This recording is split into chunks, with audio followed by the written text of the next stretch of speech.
Bem, segurança global é uma forma de ocultar, na real, um debate sobre quem exerce o poder em escala mundial.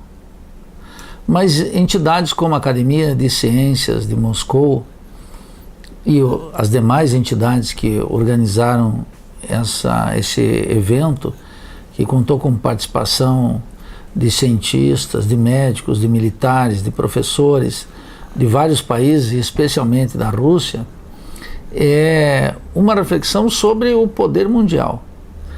E nós consideramos nesse evento que o poder mundial está sustentado numa aliança entre os Estados Unidos e a China, que mudaram completamente a feição da produção capitalista em escala global, a despeito da natureza social do regime chinês, que não entramos nesse debate. Uma tentativa da Europa opor um projeto e ao mesmo tempo estar aliado dos Estados Unidos, e naturalmente a sempre presente e agora restaurada posição dos russos no sistema mundial e particularmente dentro da Europa. Quer dizer, os russos nunca iam admitir a posição de um país periférico. Essas transformações de natureza econômica, militar, política, cultural, elas trouxeram implicações muito graves e profundas para a América Latina, por exemplo. Essa nova oficina do mundo, que é um somatório da produção manufatureira dos Estados Unidos, dessa gigantesca fábrica chinesa, que cumpre hoje um papel muito mais importante do que a Inglaterra teve no século XIX, com a Revolução Industrial.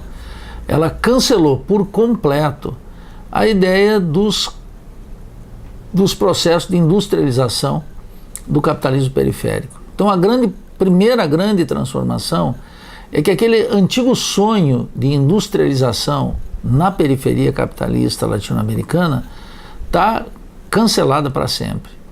Em consequência, se estabeleceu aqui aquilo que eu tenho dominado, a emergência de um capitalismo dependente rentístico, cuja função é assegurar a concentração da propriedade privada e colocar o Brasil como um mero satélite, um apêndice da política exterior dos Estados Unidos.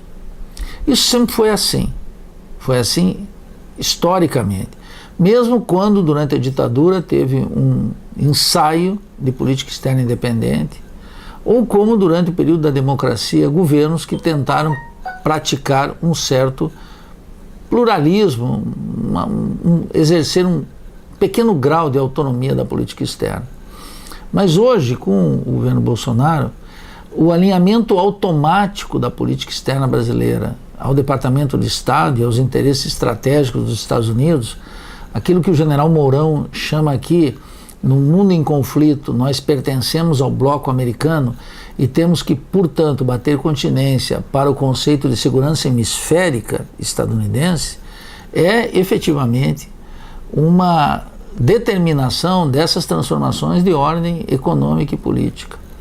E o terceiro aspecto fundamental é que, portanto, as formas de governos de natureza progressista na América Latina encontraram seu limite objetivo.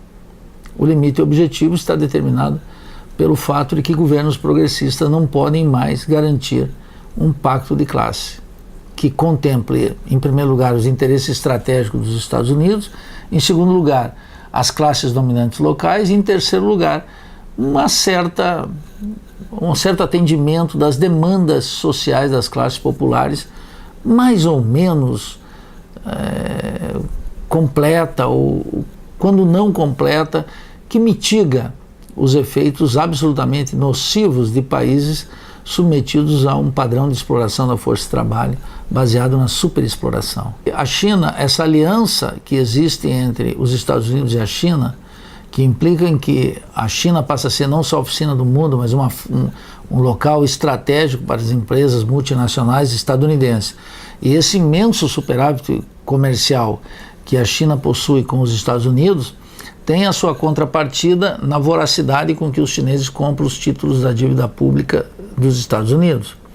Mas a China, ela não é um apêndice dos Estados Unidos, ela está financiando grande parte do seu comércio exterior em moeda própria, ela está circulando por todas as partes do mundo sem pedir licença para os Estados Unidos, ela tem um projeto nacional e uma coesão nacional extraordinária, a despeito da natureza do seu regime, e ela está disputando efetivamente a cabeça do sistema com os Estados Unidos. Não há um problema nisso que ela seja aliada. Agora, é claro que nesse acordo com os Estados Unidos, sem o qual os Estados Unidos não podem viver, a China tem um grau de autonomia que nenhum outro país possui. Então ela faz alianças estratégicas, por exemplo, com a Rússia.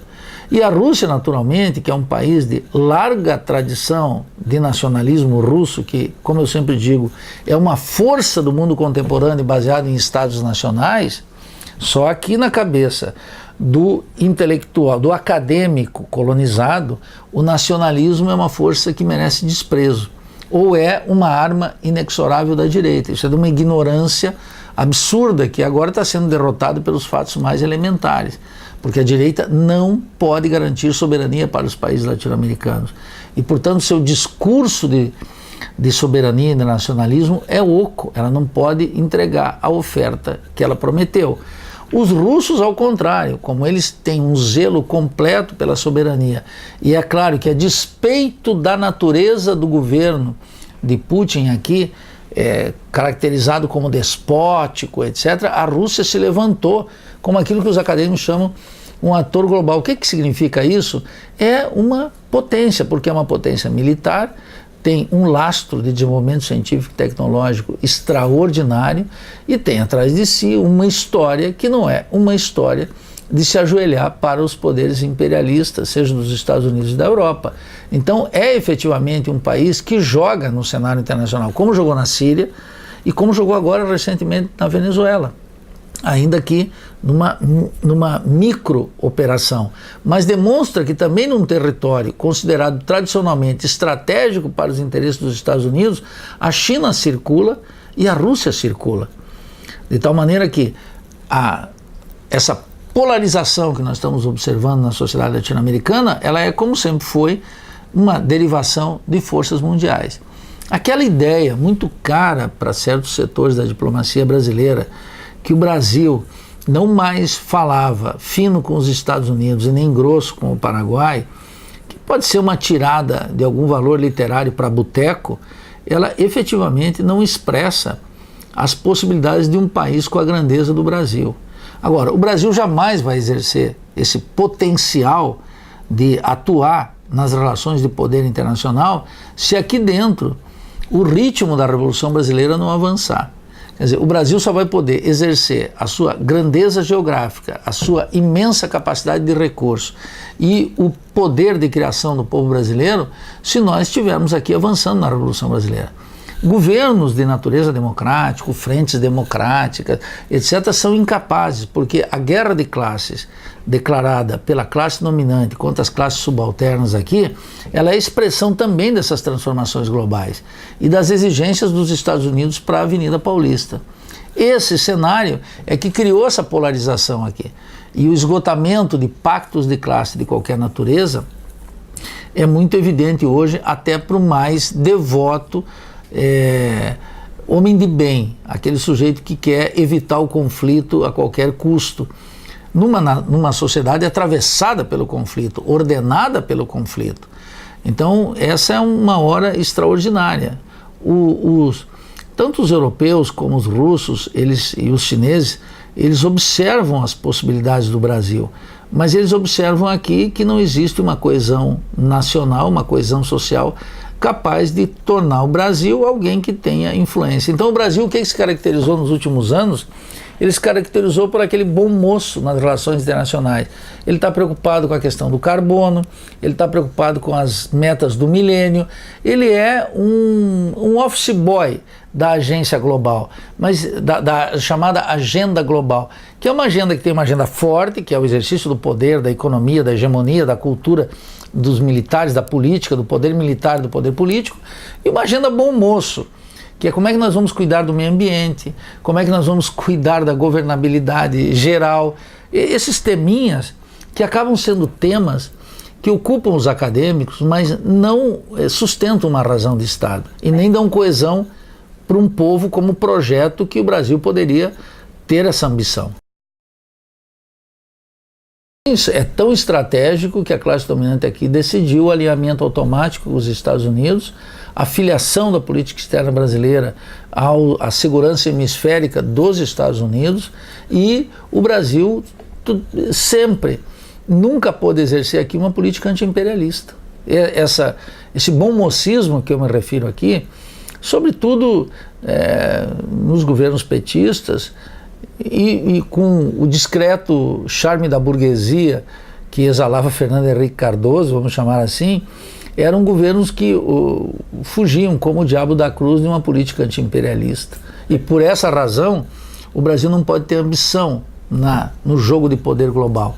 E agora, o Bolsonaro, então, dando continuidade a essa ausência de uma política anti-imperialista, ele, na prática, elucida, exerce sem inibição alguma o alinhamento automático do Brasil nos Estados Unidos, uma subserviência completa, que sempre foi a nota do Itamaraty, a despeito de ter um ou outro embaixador lúcido, claro, que queria uma política distinta, que observa as possibilidades grandiosas do Brasil, mas como linha de governo, nós nunca praticamos uma política anti-imperialista. E observe, países como Cuba, pela natureza social do seu regime, ou mesmo governos como o do Maduro ou de Evo Morales, tão distintos um do outro, praticam claramente, em larga medida, uma política anti-imperialista. Nós jamais tivemos isso no Brasil. Tivemos ensaios, mas uma política consistente, como praticam o exercício, e nem eu diria a política anti-imperialista como expressão de uma soberania completa, soberania bem pela metade, ou se é ou não soberano. Os chineses são, os russos o fazem, os cubanos o fazem e pagam um preço por isso. Quer dizer, ninguém pode entender a crise social da Venezuela, que é muito profunda, sem um componente fundamental. Aquele que critica a crise social tem que reconhecer que eles poderiam fazer um acordo com os Estados Unidos, mas eles estariam cedendo em soberania. É porque não cedem em soberania que tem que aceitar um custo social do boicote, da confiscação de bens, da propaganda continuada, etc. Se nós orientarmos uma linha de instituição da soberania nacional pelo temor, nós não vamos fazer nunca nada. Todos os povos têm seu momento do heroísmo. Os cubanos o fizeram, os russos o fizeram, os chineses o fizeram, a Venezuela, a Bolívia, cada um a seu modo, o fazem, e não é soberania ou destruição.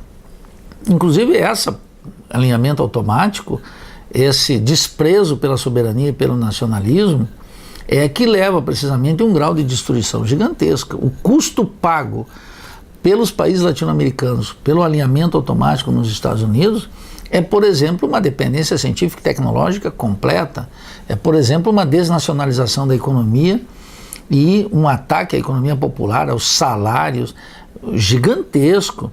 É, por exemplo, o raquitismo político em qualquer órgão internacional, como a ONU, Unesco, etc. O Brasil figura como um escândalo mundial, porque quando eu observo o Haiti, com as graves limitações do Haiti, eu posso entender a política externa haitiana, mas milhares de pessoas, e sobretudo o establishment mundial, as cabeças pensantes, olham o Brasil, e na sua grandeza, cantada aqui em verso prosa, ela é incompatível com uma trajetória de política externa medíocre e adequada aos interesses da classe dominante, basicamente, e pedindo sempre licença para a embaixada de Washington. Não existe soberania sem sacrifício social. Aliás, não existe subserviência sem um imenso custo social, que não é contabilizado em favor da subserviência, mas deveria ser, né? A dependência científica e tecnológica, por exemplo, para dar só um deles, na área de fármacos, que faz com que os remédios dos aposentados sejam proibitivos e produz morte, desespero, suicídio em massa nos países latino-americanos, é produto da falta de soberania na área de científica e tecnológica. Agora, é claro que os acadêmicos não estão interessados em colocar as coisas assim e acham que o exercício da soberania faz parte do cinismo diplomático, como se com uma boa conversa nós pudéssemos resolver os problemas do poder mundial. Não é assim que funciona.